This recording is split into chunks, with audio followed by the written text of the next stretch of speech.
आज हम आपको यहूदियों की शादी की शर्मनाक रस्मों के बारे में बताएंगे। पूरी दुनिया में हर मजहब में शादी करने का रिवाज है। हर मजहब अपने अपने तरीके से शादी करता है, लेकिन एक ऐसी कौम भी है जो इस खूबसूरत रस्म को भी जिन्होंने नापाक बना दिया है। इस वीडियो में हम आपको दुनिया की सबसे शातिर और सबसे मक्कार कौम यहूदियों की शादी के बारे में बताने वाले हैं कि ये लोग अपनी शादियों में कौन कौन से शर्मनाक काम करते हैं। आपको ये जानकर यकीन नहीं होगा कि ये यहूदी इसराइल में अपने खूनी रिश्तों के साथ किस तरह का खिलवाड़ करते हैं। दुनिया में यहूदी वो कौम है जिसने अपने ही मजहब में अपनी मर्जी की ऐसी तब्दीलियां की हैं जिनसे बहुत सारे यहूदी भी नावाकिफ हैं, और तौरात में ऐसी तब्दीलियां की गई जिसका मकसद दुनिया के सारे यहूदियों को फिलिस्तीन में आबाद करना है। यहूदी वो वाहिद कौम है जो अपने मजहब के अलावा किसी और के मजहब में अपनी शादियां नहीं करते। ये इसलिए कि उनकी नस्ल यहूदी ही रहे और वो मिक्स ना हो जाए और अपने बनाए हुए मजहब को और ज्यादा से ज्यादा बड़ा कर सकें। लेकिन इनकी शादियां इनके बनाए हुए मजहब के मुताबिक एक यहूदी आदमी अपनी भतीजी या भांजी से शादी कर सकता है, लेकिन एक यहूदी औरत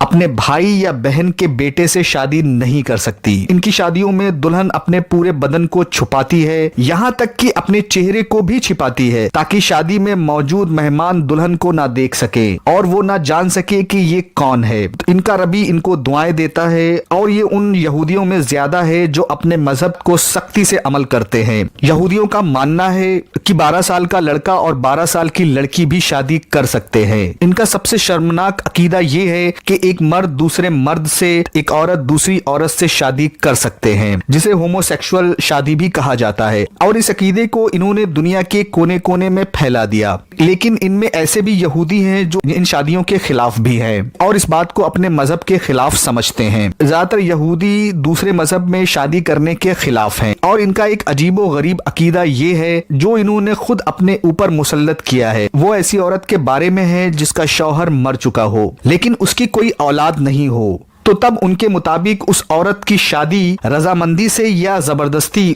मरे हुए शौहर के भाई से कराई जाती है और किसी और को उस बेवा से शादी करने की इजाजत नहीं है। और अगर उस शादी से उनकी औलाद होती है तो उस औलाद को उस मरे हुए शख्स का उसको वारिस बनाया जाता है, ना कि उसके मौजूदा शौहर का। इस तरह के रिश्तों की तौरात में मनाही है, लेकिन इनके बनाए हुए मजहब में इसकी इजाजत है। जैसे कि वो अपनी माँ, अपनी बहन, अपनी नानी और अपनी दादी से भी एक यहूदी शादी कर सकता है। इसी तरह एक यहूदी औरत को भी ये इजाजत है वो अपने बाप, अपने भाई, अपने दादा, अपने चाचा के साथ शादी करने की उसको भी इजाजत है। यहूदियों में ये रिवाज है कि ऐसी लड़की जो कुंवारी हो उसकी शादी बुध के दिन की जाती है। इनका ऐसा मानना है कि ऐसा करने पर उस लड़की पर खुदा की रहमतें उतरती हैं। एक और अजीबो गरीब रस्म जो इन यहूदियों में पाई जाती है वो ये कि अक्सर यहूदी अपनी शादी के दिन रोजा रखते हैं, क्योंकि वो इस दिन को मुबारक दिन की तरह मानते हैं। और इनका ये रोजा सुबह सवेरे से शुरू होकर शादी के खत्म होने तक होता है, जिसके बाद दूल्हा और दुल्हन इकट्ठा खाना खाते हैं, क्योंकि इनके अकीदे के मुताबिक इनकी शादी तब तक नहीं होती जब तक ये रोजा रखकर इकट्ठा खाना ना खा ले, और ऐसा करने से उनके तमाम गुनाह खत्म हो जाते हैं। जिसके बाद दुल्हन 3 या 7 बार अपने दूल्हा के इर्द गिर्द घूमती है। इनके अकीदे के मुताबिक ऐसा करने से तमाम शैतानी असरात और बलाओं से वो महफूज हो जाते हैं। और ये भी माना जाता है कि जब तक ये शादीशुदा नया जोड़ा एक गिलास नहीं तोड़ देता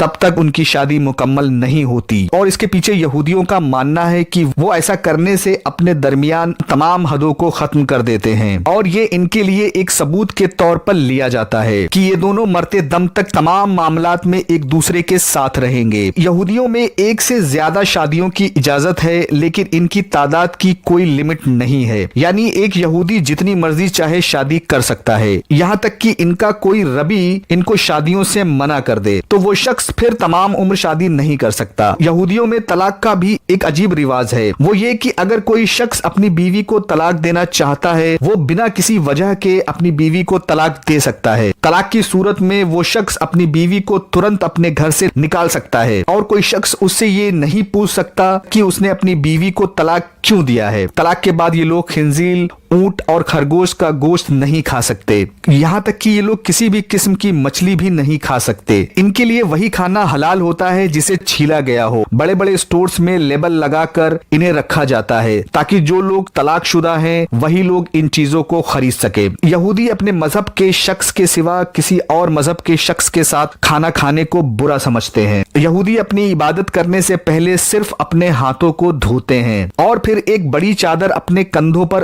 ओढ़ लेते हैं और ये ख्याल भी रखा जाता है कि उस चादर को किसी औरत ने पहले ना ओढ़ा हो, वरना वो चादर कोई भी यहूदी इबादत के लिए इस्तेमाल नहीं करता और एक यहूदी इस खास चादर को अपनी इबादत के दौरान ही पहन सकता है। यहाँ तक कि जब वो मर जाता है उसे उसी चादर में लपेट कर दफना दिया जाता है। यहूदियों में एक लड़का 13 साल से और एक लड़की 12 साल से अपनी इबादत शुरू कर सकती है और जैसे ही लड़का या लड़की इस उम्र तक पहुंच जाते हैं तो उन्हें उनके इबादत खानों में लाया जाता है और इसकी खुशी में एक दावत रखी जाती है और खुशियां मनाई जाती हैं। खुदा ने उनके बेटे या बेटी को अपनी इबादत के लिए चुन लिया। यहूदियों की नजदीक इस चादर की बड़ी अहमियत है क्योंकि इनका ये मानना है कि ये वही चादर है जो ताबूत सकीना में मौजूद थी और जिसे यहूदियों से चुरा लिया गया था, जिस ताबूत का जिक्र अल्लाह ने कुरान मजीद की सूरह अल बकरा में किया है। यहूदी ये दावा करते हैं कि वो उस बड़ी चादर को एक दिन हासिल कर लेंगे जो उनसे छीन ली गई थी और ये तभी होगा जब उनका मसीहा दज्जाल इस दुनिया में आएगा। तब यहूदी पूरी दुनिया पर हुकूमत करेंगे। इन यहूदियों का दावा है कि इनकी वो चादर ताबूत सकीना में छिपाया गया था। वो ताबूत वहीं छुपाया गया है जहां मस्जिद अक्सा है। इसलिए इन यहूदियों ने मस्जिद अक्सा को अपने तीसरे हैकल के तौर पर तस्लीम कर लिया है और ये यहाँ पर मस्जिद अक्सा को गिराकर अपना तीसरा हैकल को बनाने की कोशिशों में लगे हैं ताकि इस दौरान वो उस ताबूत को ढूंढ सके और उसमें मौजूद वो चादर को निकाल सके। वीडियो पसंद आया हो तो लाइक और शेयर करें। चैनल को अगर सब्सक्राइब नहीं किया है